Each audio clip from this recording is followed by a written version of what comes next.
بسم اللہ الرحمن الرحیم۔ حیض و نفاس کا بیان۔ حیض و نفاس کا فطری نظام۔ حیض و نفاس خواتین کے لیے، عورتوں کے لیے اللہ تعالیٰ کے مقرر کردہ تخلیقی نظام کا ایک حصہ ہے۔ بین طور کے رحم مادر میں جنین کی پرورش اسی خون سے ہوتی ہے، اسی پر زمانہ حمل میں اس کا خروج یعنی نکلنا بند ہو جاتا ہے، اور وضع حمل کے بعد، بچہ پیدا ہونے کے بعد پھر یہ سلسلہ جاری ہو جاتا ہے، اور اس کا جاری رہنا عورت کی صحت کی علامات ہوتی ہے۔ حائضہ عورت کے ساتھ پہلی قومیں بہت افراد و تفرید کا معاملہ کرتی تھی، چنانچہ یہودی حیض کے زمانے میں عورتوں کا بالکل بائیکاٹ کیا کرتے تھے، اور ان کے ساتھ کھانا پینا اور لیٹنا سب چھوڑ دیتے تھے، جبکہ اس کے برعکس عیسائی لوگ حیض کے زمانے میں عورتوں سے مجامعت تک ترک نہیں کرتے تھے۔ اسلام نے ان دونوں طریقوں کے برخلاف ایک معتدل راہ کی رہنمائی کی، وہ یہ ہے کہ حالت حیض میں خواتین کے ساتھ کھانے پینے اور معاشرت میں کسی طرح کا امتیاز نہ رکھا جائے، البتہ ناپاکی اور گندگی سے بچنے کے لیے اس حالت میں ان سے مجامعت سے پرہیز کیا جائے۔ چنانچہ قرآن پاک میں اس سلسلے میں آیت نازل ہوئی، وَيَسْأَلُونَكَ عَنِ الْمَحِيضِ قُلْ هُوَ أَذًى فَاعْتَزِلُوا النِّسَاءَ فِي الْمَحِيضِ وَلَا تَقْرَبُوهُنَّ حَتَّى يَطْهُرْنَ فَإِذَا تَطَهَّرْنَ فَأْتُوهُنَّ مِنْ حَيْثُ أَمَرَكُمُ اللَّهُ إِنَّ اللَّهَ يُحِبُّ التَّوَّابِينَ وَيُحِبُّ الْمُتَطَهِّرِينَ۔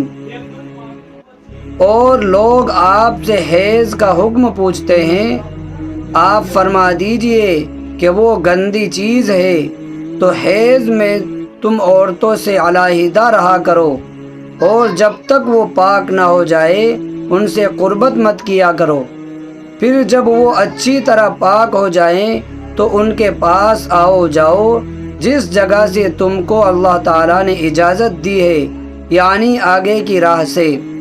یقیناً اللہ تعالیٰ محبت رکھتے ہیں توبہ کرنے والوں سے، اور محبت رکھتے ہیں پاک صاف رہنے والوں سے۔ اسی آیت کی روشنی میں نبی اکرم صلی اللہ علیہ وسلم نے صحابہ رضی اللہ عنہم کو ہدایت دی کہ حائضہ عورت کے ساتھ جماع کے علاوہ ہر کام کر سکتے ہو، یعنی ان کے ساتھ اٹھنا بیٹھنا اور رہنا سہنا منع نہیں ہے، البتہ گندگی کی جگہ سے احتراز لازم ہے۔ حائضہ عورت کے لیے نماز، روزہ اور تلاوت کی ممانعت عبادات کی تعظیم کی بنا پر ہے کہ اس ناپاکی کے جاری رہتے ہوئے ان عبادات کا انجام دینا مناسب نہیں ہے۔ حضرت معاذہ فرماتی ہیں کہ ایک دن میں نے ام المؤمنین حضرت عائشہ رضی اللہ عنہا سے پوچھا کہ کیا بات ہے کہ عورت پر ناپاکی کے ایام کے روزوں کی قضا لازم ہے مگر نماز کی قضا کا حکم نہیں؟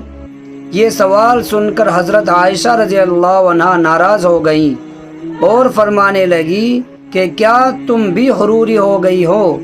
یہ خارجیوں کی پارٹی کی طرف اشارہ ہے جو دین میں تشدد برتتے تھے۔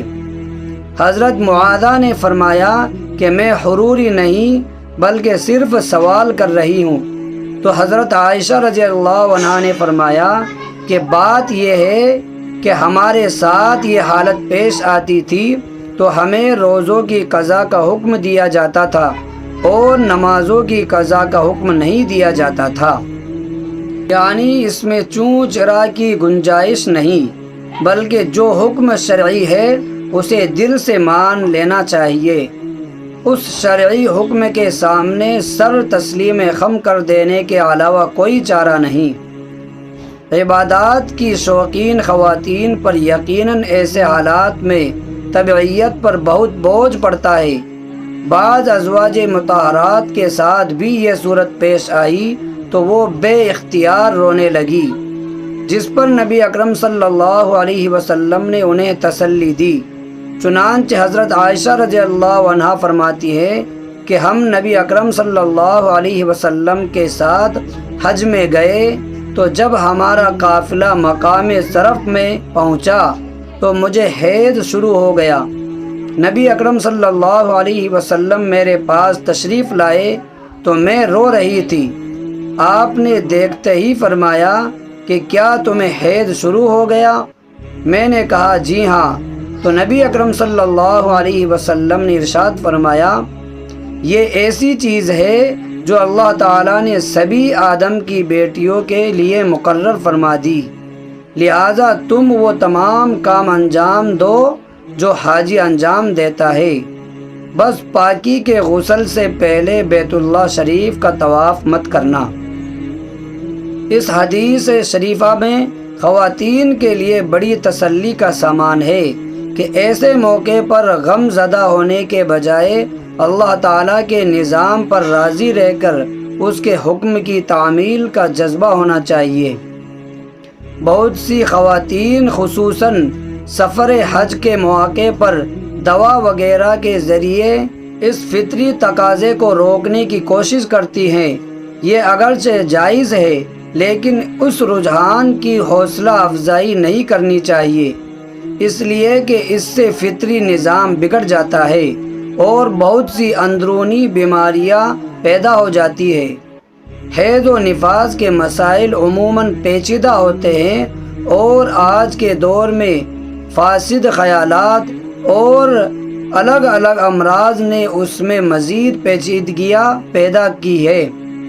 اس لیے مبتلا بھی خواتین کو بالخصوص اپنے مردوں کے ذریعے صحیح صورتحال بتا کر شرعی حکم معلوم کرنے میں دیر نہیں کرنا چاہیے۔